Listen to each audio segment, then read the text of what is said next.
Peter, why is the current economic model unsustainable? I look at it in a divide. You have environmental sustainability and you have cultural sustainability. Environmental sustainability is very much recognized today. Everyone is talking about the need to not destroy biodiversity, to be sustainable within the resource consumption use.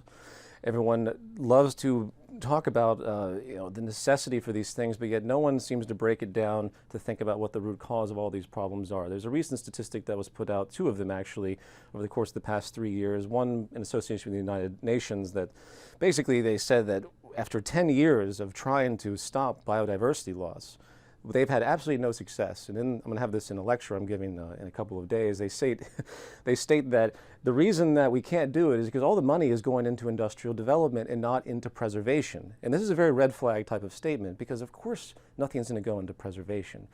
The entire economy is based on consumption. So you have laborers, you have employers, and you have consumers, and they're all consumers. You can take all economic theory and throw it out the window when it comes to this very core understanding and sustainability, because this is all that matters, and I can't reiterate this enough.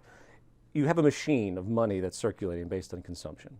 The faster it goes, that's called economic growth. It slows down, economic growth slows. That means people lose jobs. That means politicians are looked at, negatively upon. The last thing any government wants to see is economic growth slow, because it means they're going to be held susceptible. So you have all these factors that force economic consumption, which means forces resource consumption. So the entire facade of market capitalism looks at the earth as one big inventory. At its core philosophical foundation, you can't consider a society of this nature and consider it to ever be ecologically sustainable. And that's pretty much all anyone ever needs to know. It's completely unsustainable, and it will persist with all of the degradation that we see. There's another study that was put forward with the University of Washington in association with the UN, and they did a analysis of loss of biodiversity. And when I say loss of biodiversity, I mean loss of life support systems. Not just rainforest depletion, fresh water. It's evolution has taken billions of years to create all these interworking, synergistic, and symbiotic systems on the planet. And we have come in just a number of centuries, mainly 1 century, and we have destroyed and dismantled and messed this stuff up to large degrees, to the extent that we don't even know what the repercussions are going to be in the long run. So with that notion, the United Nations and these other guys came together and said, what is happening with loss of biodiversity and what's happening with consumption? And they calculated that we would need 27 more Earths by 2050 to meet the current rate and trends of demand when we get to be about 9 billion people, I think, by 2050. That's very, very despairing. That's something that everyone should be talking about in sustainability circles. But they're not, because everyone's terrified of addressing market capitalism, because if you talk about the actual system problem, you're going to be labeled very rapidly as something un-American or more worse, anti-freedom, and that's a tangent that I won't go too far on. But it's very unfortunate. Every activist organization out there needs to look at the very root of market capitalism and its predication on scarcity and its necessity for constant consumption if they want to resolve the ecological problems that are at hand right now. Why do you think current activism efforts are failing, and why is reform of the current system not possible? Okay, I'm going to jump back to cultural sustainability as well, but I'll answer that question as well. Activism right now tends to take a localized perspective, as what you would call it, in the sense of systems theory.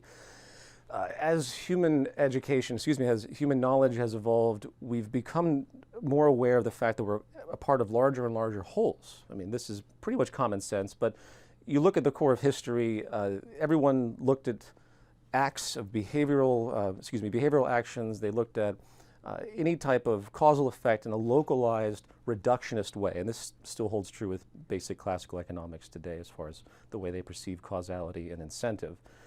And what that does is it removes everything that has a factor of influence and pressure.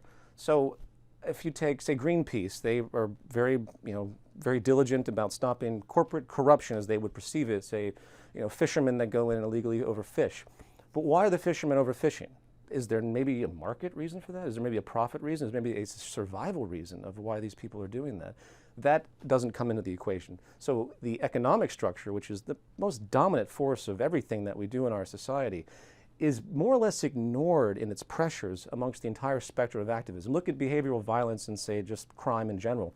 Someone goes and shoots somebody in an airport recently in Los Angeles, and we say, boom, that guy just must be messed up, corrupt criminal. Let's remove him. Let's get rid of that mentality. They'll say something like that in our traditional legal reference. but we have no idea what happened to that individual, what the pressures that have emerged around him to create that. Violence is a process. It's not a singular act. It never has been. And that's, again, it's kind of narrow, reductionist, localized view of behavioral causality that we see. So activism is going to have to start thinking about the system reference.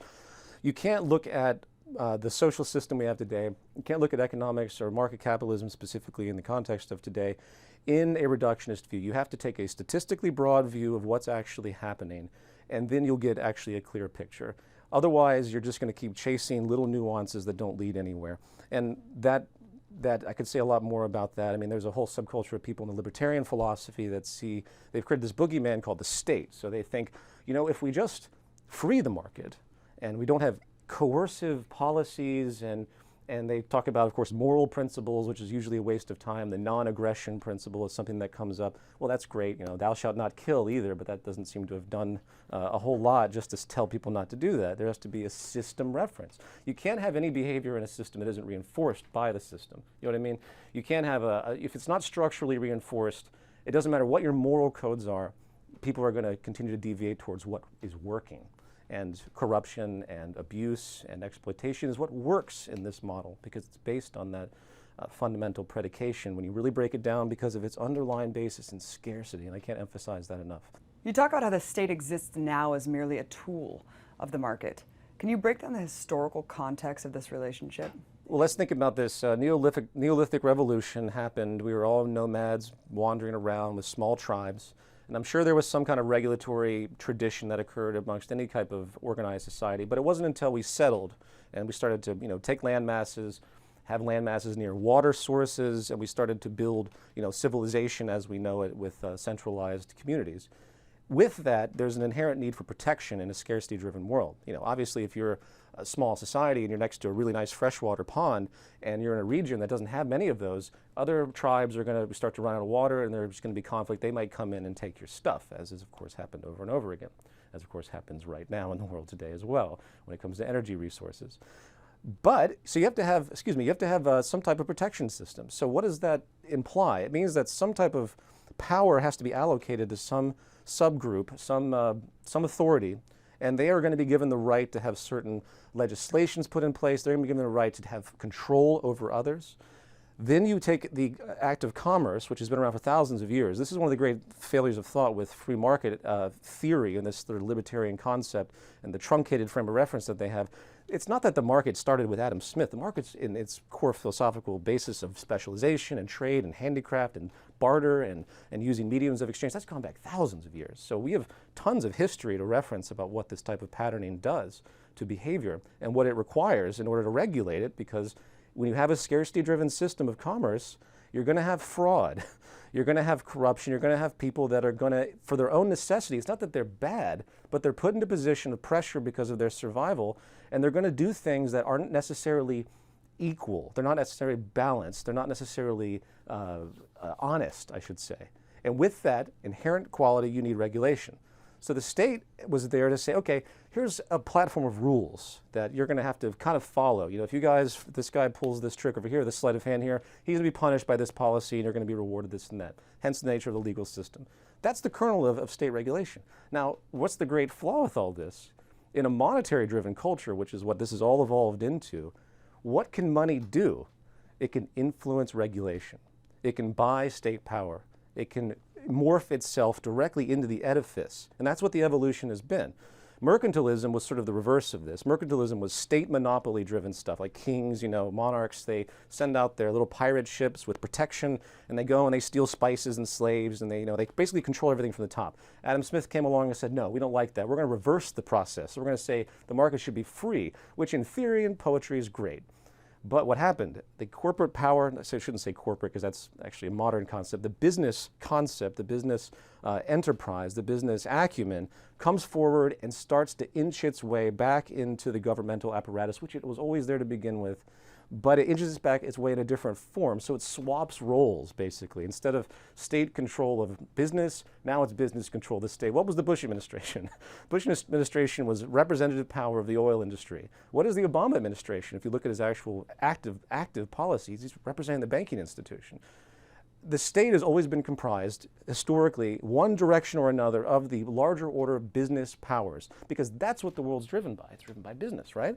If you didn't have a focus on economics, then the whole system would dwindle away. You have to keep that pressure going, and therefore you are going to invariably have state and business collusion at all times. So nothing came before the other. It's a natural process of protection, regulation, corruption of that regulation, which in truth, all regulation is corruption one way or another. The entire legal system with the police and everything is there in part to keep the lower classes in a position of control so they don't have the power to take the immense amount of wealth that has been already basically stolen by the upper classes. Now we have 40% of the wealth owned by 1% of the world's population. So you see how this synergy has worked out. So if you want to get rid of the state, you got to get rid of the source of it, which is basically scarcity.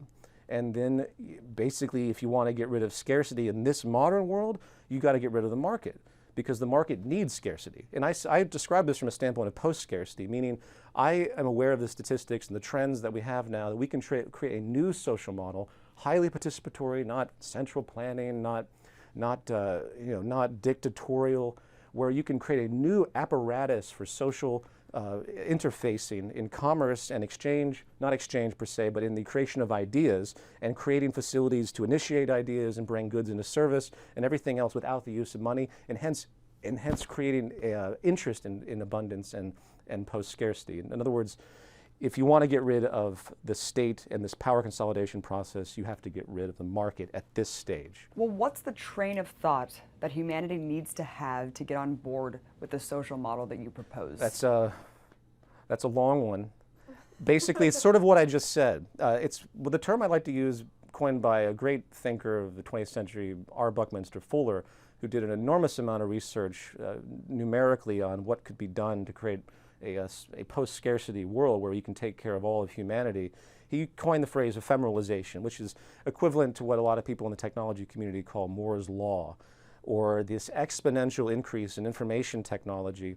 And information technology basically just translates into applied technology in whatever purpose.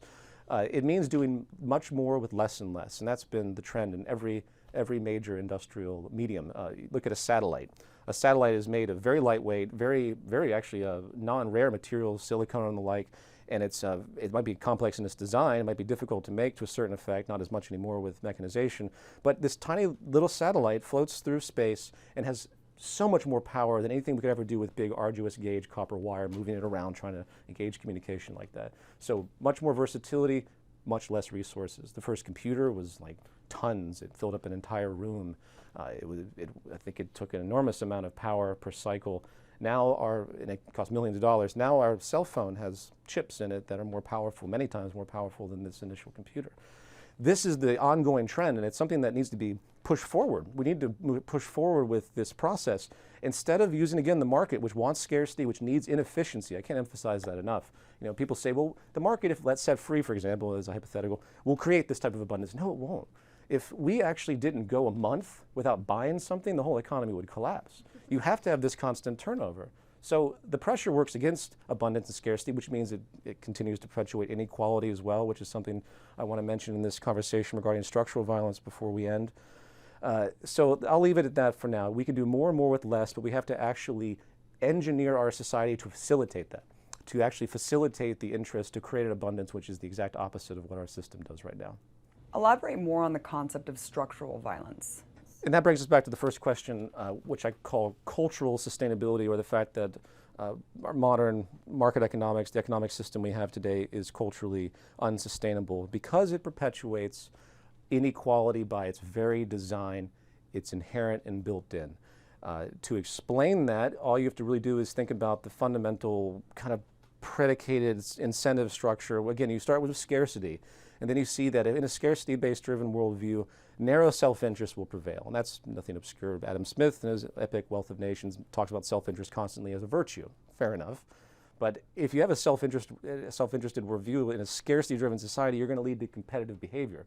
Competitive behavior will always amalgamate in power consolidation, like the state, or how the Federal Reserve works, or how the FDA has grown to work.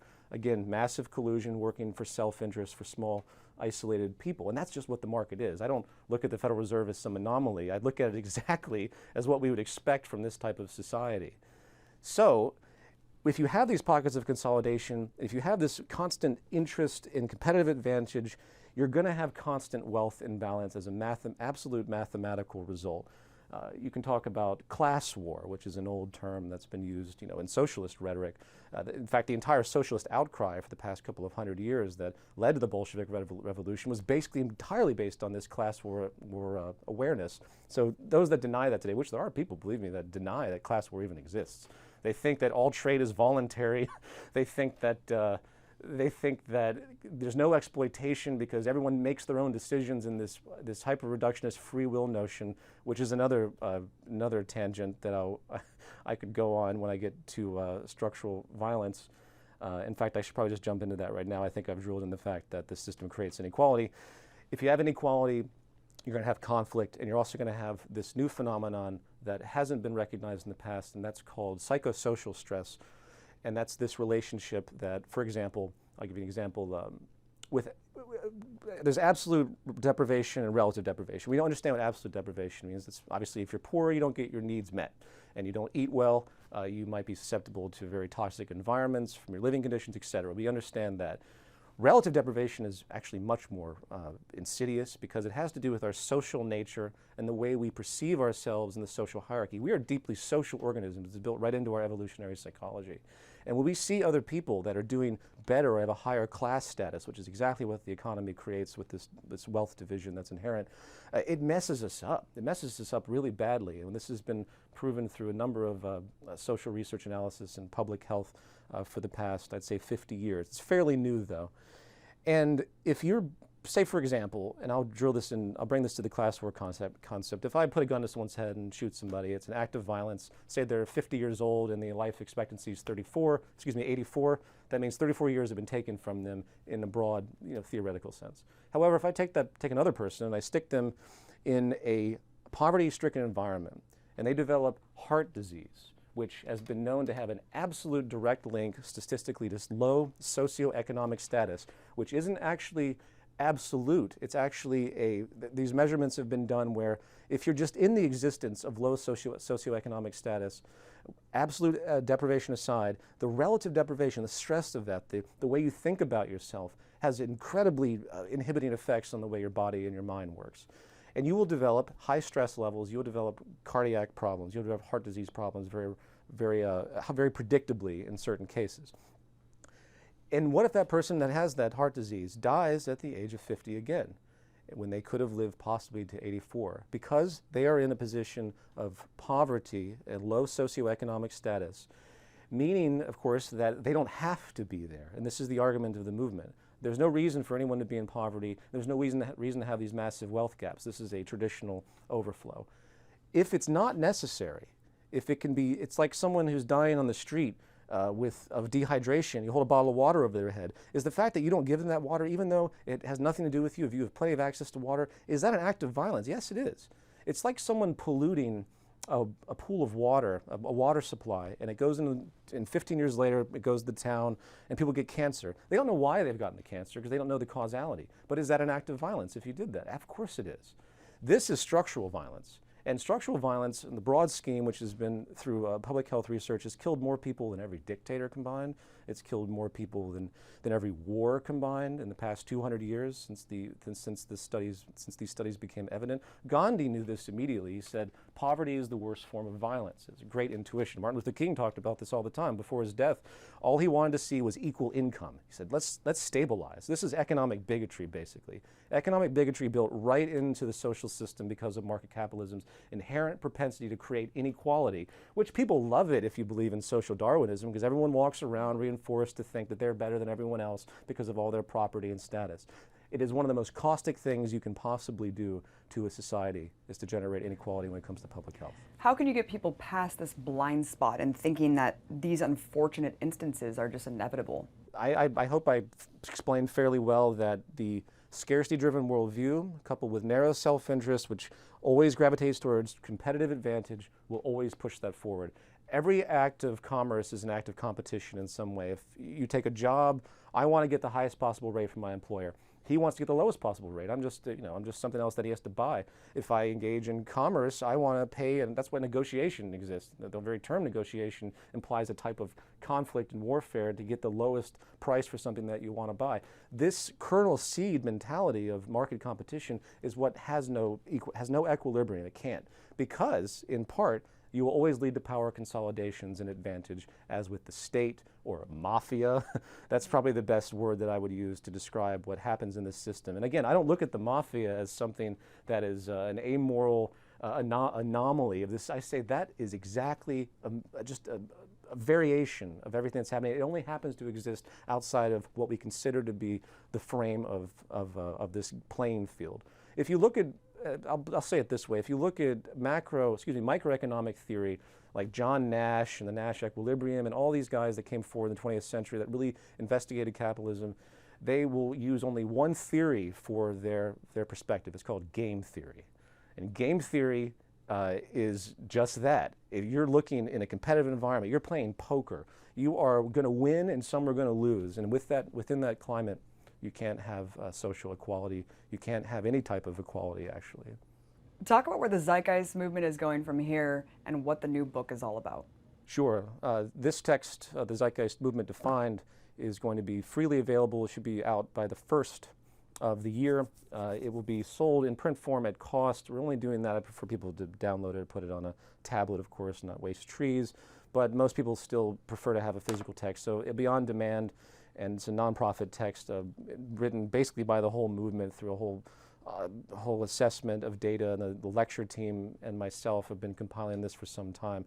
This will be hopefully a definitive reference guide for those that want to know about what the movement's doing, because there's a lot of people have very confused notions about what we're actually doing. It's a deep learning curve. So we're hoping that this will actually help a lot. It's taken years in the making to put this together.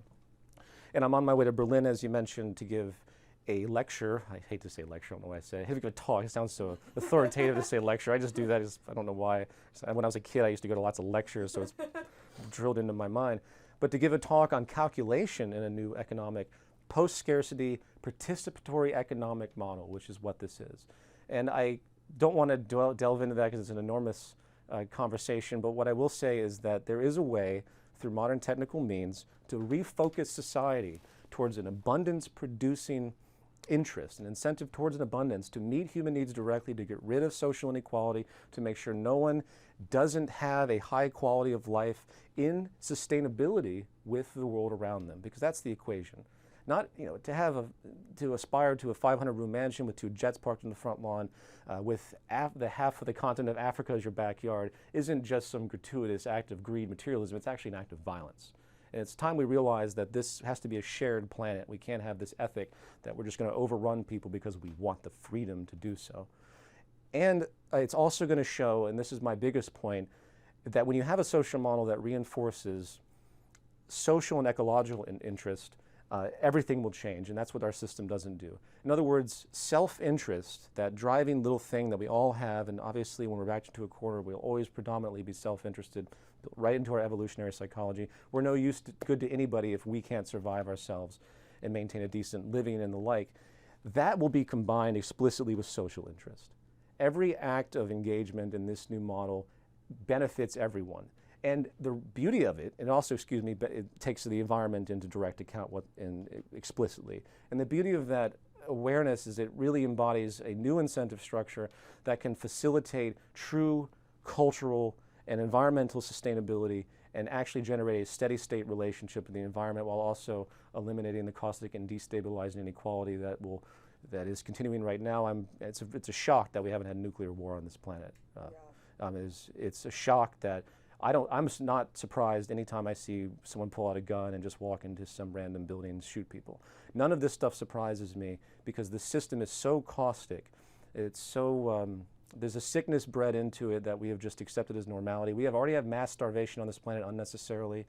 So I could ramble on a lot of stuff about that, but I think that's a good, Well, people also think of the seizure of private property as a form of violence. So What do you think it's going to take for people to realize that this is completely unsustainable? Do you think that they need to be backed into a corner thinking that the world was going to end otherwise? Well, I don't agree with the idea that we need some massive collapse. I think that awareness can work, showing what's happening now and predicting the trends. I know a lot of people out there are like, well, we'll do this when there's a big collapse. Well, there's never going to be, people think that way, there's never going to be some epic collapse that's final. There's always just going to be reduced high lifestyle pockets of the planet. It's just going to keep reducing. Population's going to grow, mass starvation will continue as it does right now, and it's just going to get smaller and smaller while more and more people die. And it's going to become more and more accepted. Again, just like we accept 1 billion people basically in starvation on this planet right now, we just accept it, and most people just accept it. It's not like there's a huge outcry over it in truth. I mean, humanitarian stuff is out there, but no one really thinks about this on a day-to-day basis. Though if you told people that we have mass starvation on the planet, they might think twice because they never think about it that way.